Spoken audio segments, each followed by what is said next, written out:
Capricorn, your love card for 2026 is the Devil card. And you may be dealing with another Capricorn person. This could be their sun, their moon, or their rising sign.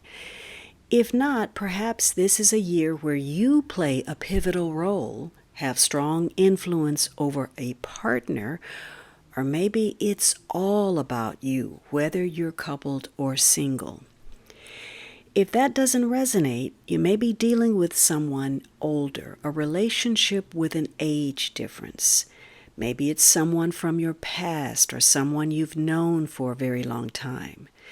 And for some of you, this could be a relationship characterized by chronic situations where you're with each other and maybe you break up and you're separated for a while and then you get back together, in which case you're dealing with an ex.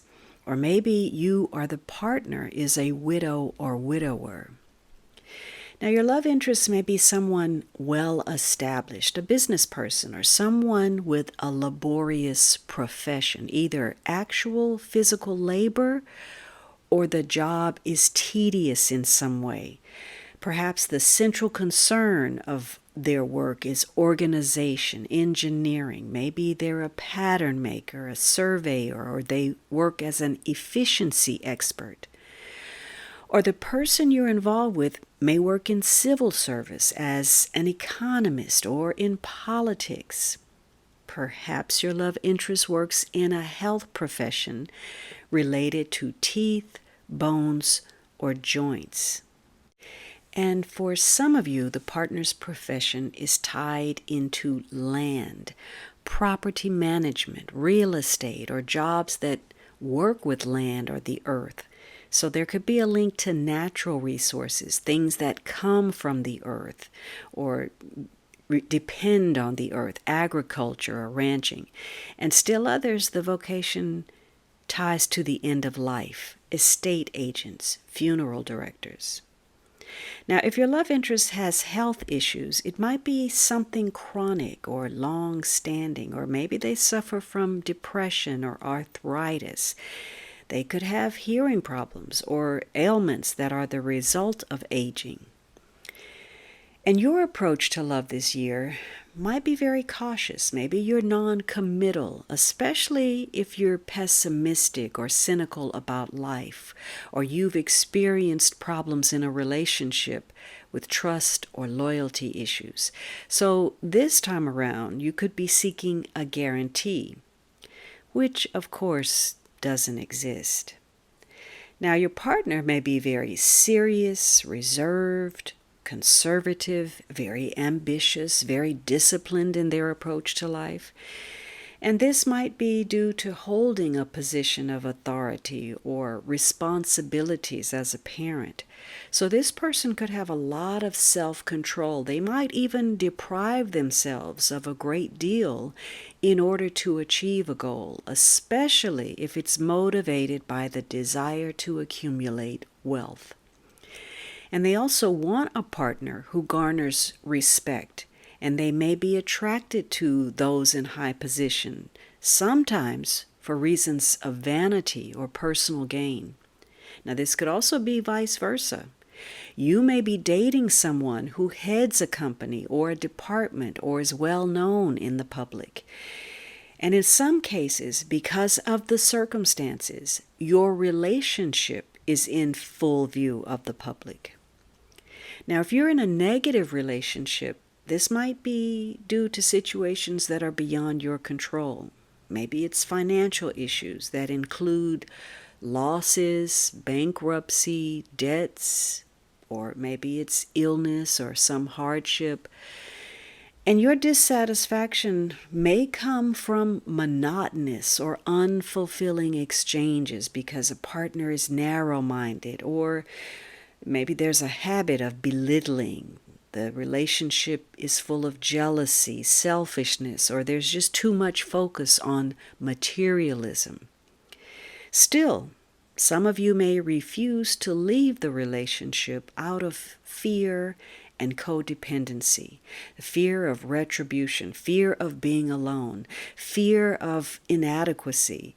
Maybe you're in it for security, or because of low self-worth, even though the relationship lacks true intimacy.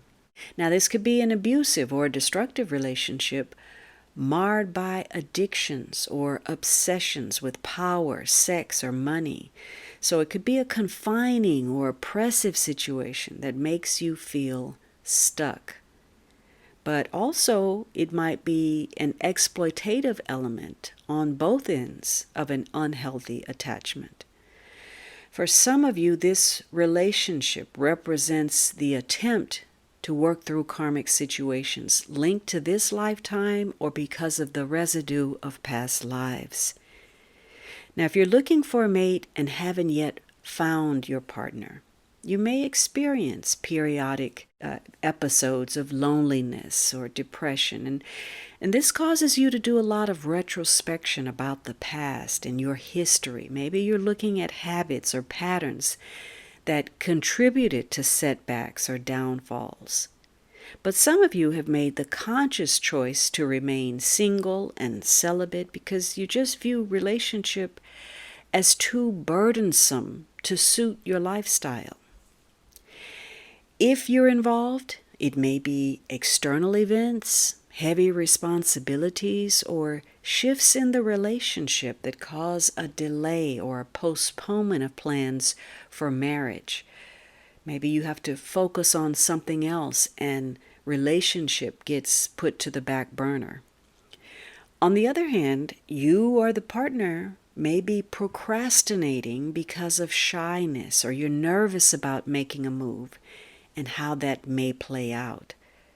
But for those of you who are in or have the potential for a solid relationship, this can be a year that focuses on a long-term commitment, motivated and supported by loyalty, steadfastness, a strong sense of responsibility, and a deep sexual connection.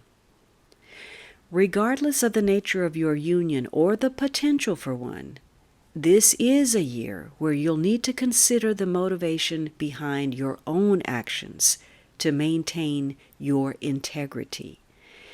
You have a lot of influence over a partner or the possibility for relationship, or perhaps the other person does. Either way, you'll need to trust your instincts to guide you in the right direction, or you'll find yourself going too far and going down the wrong path and reaping the consequences as a result. Common sense will take you a long way in determining how much you can handle, the merits of your alliances, and when you're giving over to no-win situations. You'll also have to address your own shadow tendencies and sense of decency to balance your desire to be desired against the fear of being used. The possibility for temptation will be ever present this year, and you need to understand the limits before talking yourself or a partner into something you'll later regret.